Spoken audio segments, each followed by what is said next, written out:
SK 하이닉스 주주분들이라면 오늘 아침 미국 시장을 확인하면서 조금 긴장하셨을 것 같습니다. 미국 증시가 전체적으로 강하지 않았고요. 특히 국내 반도체주와 연관성이 높은 필라델피아 반도체 지수도 약세를 보이면서 오늘 국내장에서 SK 하이닉스가 다시 눌리는 것 아니냐는 걱정이 커질 수 있는 상황인데요. 여기에 야간 선물 시장까지 약한 흐름을 보였다면 장 초반 투자 심리가 흔들릴 가능성도 충분히 있습니다. 그렇다고 미국 시장이 하루 조정을 받았다는 이유만으로 SK하이닉스의 방향을 곧바로 하락으로 단정하는 것도 위험합니다. 지금 SK하이닉스는 미국 시장의 단기적인 영향과 국내 수급 그리고 차트상 중요한 매물대를 동시에 확인해야 하는 자리이기 때문인데요. 오늘은 먼저 밤사이 미국 반도체 시장에서 어떤 움직임이 나왔는지 살펴보고요. 최근 메모리 업황과 관련해서 시장에 관심을 받은 샌디스크 실적이 SK하이닉스에는 어떤 의미가 있는지도 함께 정리해 보겠습니다. 그리고 가장 중요한 부분이죠.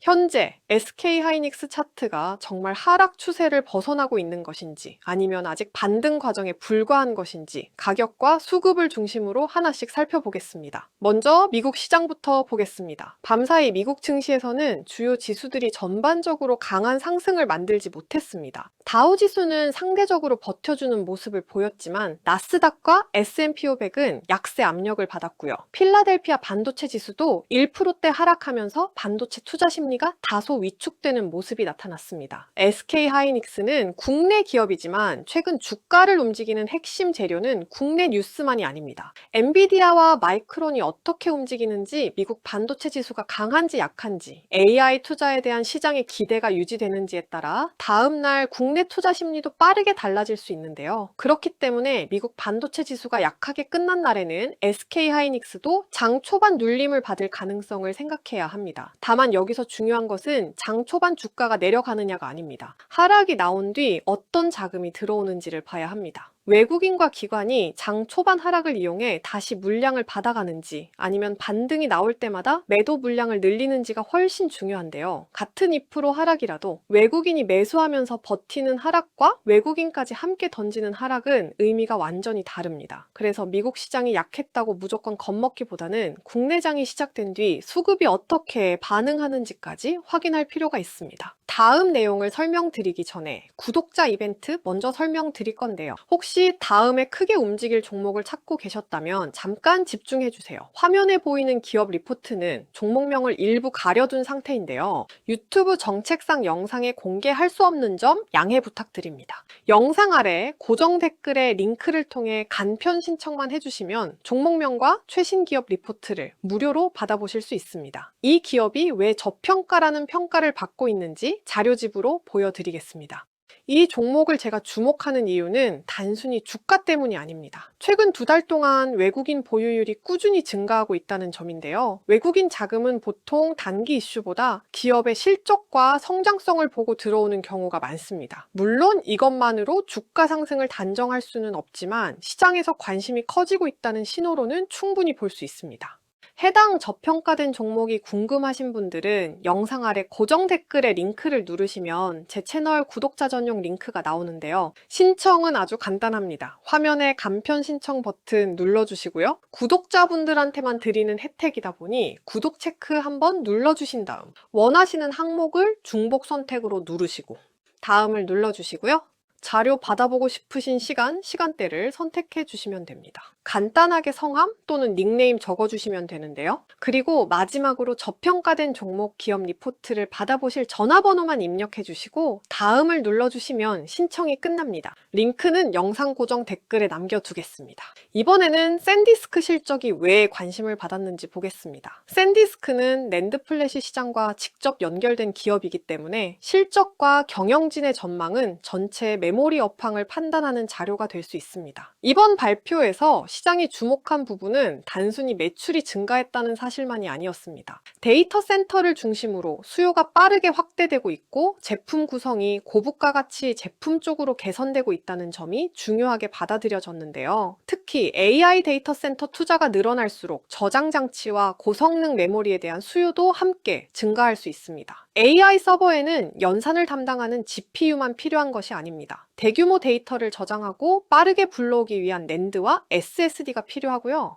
연산 과정에서 데이터를 빠르게 주고받기 위한 HBM과 고성능 D램의 중요성도 함께 커집니다. 결국 AI 투자가 확대되면 메모리 산업 전반의 수요가 퍼질 수 있다는 의미인데요. 샌디스크가 데이터 센터 부문에서 강한 성장 가능성을 보여줬다는 점은 SK 하이닉스에도 간접적으로 긍정적인 신호가 될 수 있습니다. SK 하이닉스는 HBM뿐만 아니라 낸드와 기업용 SSD 사업도 함께 운영하고 있기 때문입니다. 또 하나 주목할 부분은 장기 공급 계약인데요. 메모리 산업은 가격 변동성이 큰 산업인 만큼 수요보다 공급이 많아지면 제품 가격이 빠르게 하락할 수 있고요. 반대로 공급이 부족해지면 가격과 기업 실적이 강하게 개선될 수 있습니다. 그런데 장기 계약이 늘어난다는 것은 고객사들이 앞으로 필요한 물량을 미리 확보하려 한다는 뜻으로 볼 수 있는데요. 고객들이 향후 공급 부족 가능성을 걱정하거나 데이터 센터 투자가 계속 확대될 것으로 예상할 때 장기 계약 수요도 증가할 수 있는데, 이런 흐름이 메모리 산업 전체로 확산된다면 SK 하이닉스 역시 실적의 안정성과 수요 가시성을 높일 수 있습니다. 다만 샌디스크 실적이 좋았다고 해서 SK 하이닉스 주가가 반드시 오른다고 단정해서는 안 됩니다. 샌디스크는 낸드 중심의 기업이고 SK 하이닉스는 D램과 HBM의 영향도 크게 받기 때문인데요. 중요한 것은 이번 실적이 AI 데이터 센터를 중심으로 메모리 수요가 여전히 강하다는 근거를 하나 더 보여줬다는 점입니다.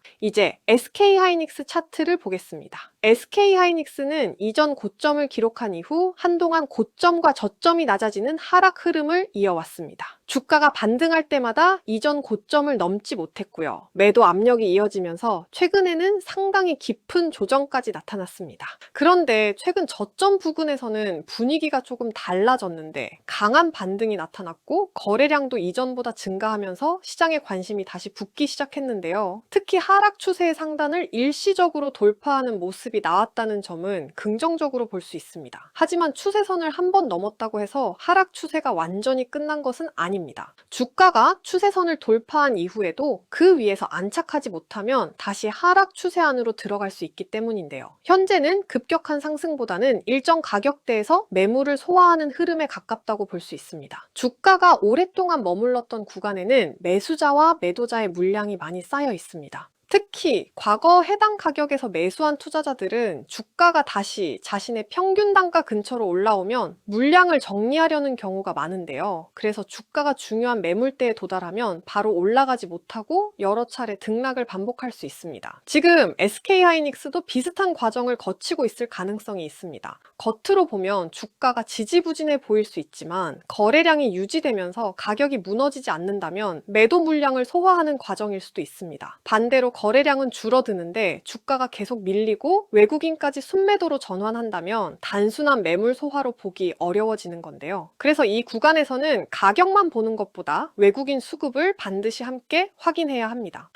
SK하이닉스는 외국인 보유 비중이 높은 종목인데요. 외국인의 매수와 매도 방향이 주가 흐름에 큰 영향을 미치는 경우가 많은데, 실제로 이전 고점 부근에서는 외국인 매도가 증가하면서 하락 압력이 커졌고요. 최근 저점과 반등 구간에서는 일부 외국계 창구를 중심으로 매수 흐름이 나타났다는 점이 시장의 관심을 받고 있습니다. 그런데 외국인이 하루 매수했다고 바로 끝났다고 해석해서는 안 되는데요. 중요한 것은 매수의 지속성을 봐야 합니다. 외국인이 며칠 동안 꾸준히 물량을 늘리는지, 주가가 눌릴 때도 매수세가 유지되는지, 상승할 때 거래량이 함께 증가하는지를 확인해야 합니다. 하루 대규모 매수가 들어온 뒤 바로 다음날 매도로 바뀐다면 단기적인 거래일 가능성이 있고요. 반대로 조정이 나와도 계속 매수한다면 중기적인 관점에서 물량을 확보하고 있을 가능성을 생각해 볼 수 있습니다. 현재 차트에서 먼저 확인해야 하는 것은 최근 반등이 시작된 저점 구간입니다. 이전 저점이 다시 무너지지 않고 더 높은 저점이 만들어진다면 하락 흐름이 약해지고 있다는 근거가 생기는데요.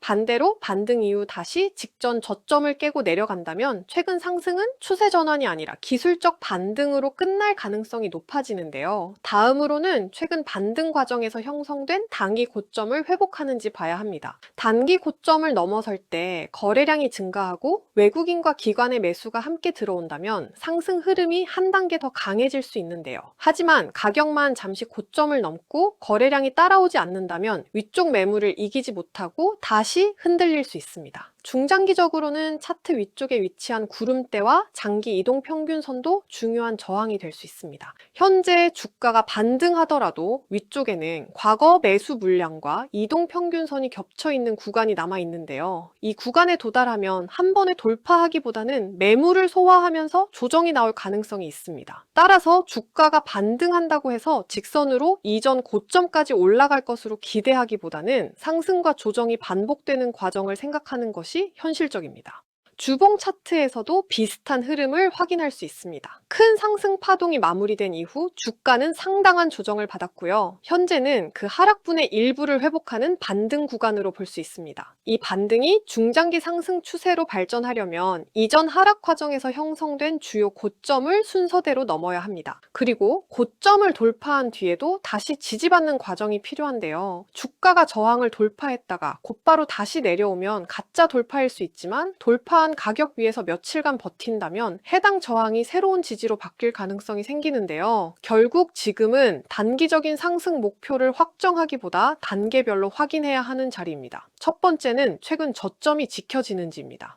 두 번째는 하락 추세를 벗어난 뒤 그 위에서 가격이 안착하는지입니다. 세 번째는 주요 매물대를 돌파할 때 외국인과 기관의 수급이 함께 개선되는지입니다. 네 번째는 거래량이 일회성으로 끝나지 않고 계속 유지되는지입니다. 이 네 가지가 같은 방향으로 움직인다면 최근 반등을 단순한 기술적 반등보다 더 긍정적으로 해석할 수 있습니다. 반대로 주가가 반등하는 동안 외국인이 다시 강하게 매도하고 거래량까지 감소한다면 주의가 필요합니다. 이 경우에는 위쪽 매물대에서 다시 하락 압력이 커질 수 있기 때문인데요. 특히 미국 반도체 지수와 엔비디아, 마이크론이 계속 약세를 보인다면 국내 반도체주 투자 심리도 함께 흔들릴 수 있습니다. 그래서 국내장이 끝난 뒤에도 미국 시장을 확인해야 합니다. 엔비디아 주가, 마이크론 주가, 필라델피아 반도체 지수, 미국 AI 투자 관련 뉴스가 다음날 SK 하이닉스에 영향을 줄 수 있기 때문입니다. 마지막으로 투자자분들이 꼭 조심하셔야 할 부분도 있습니다. 변동성이 커졌다고 해서 대출이나 레버리지를 무리하게 사용해서는 안 됩니다. 현물 주식은 시간이 지나면서 회복을 기다릴 수 있지만 레버리지 상품은 주가가 조금만 더 내려가도 손실이 빠르게 커질 수 있습니다. 특히 손실을 막기 위해 다른 자산을 매도하고 레버리지에 추가 자금을 넣는 방식은 위험을 줄이는 것이 아니라 위험을 더 집중시키는 행동이 될 수 있는데요. 좋은 기업을 보유하고 있더라도 매수 비중과 자금 관리가 잘못되면 기다릴 수 있는 시간이 짧아집니다. 그래서 지금은 주가가 무조건 오를 것이라는 기대보다 내가 감당할 수 있는 비중인지 먼저 확인해야 합니다. 정리해 보겠습니다.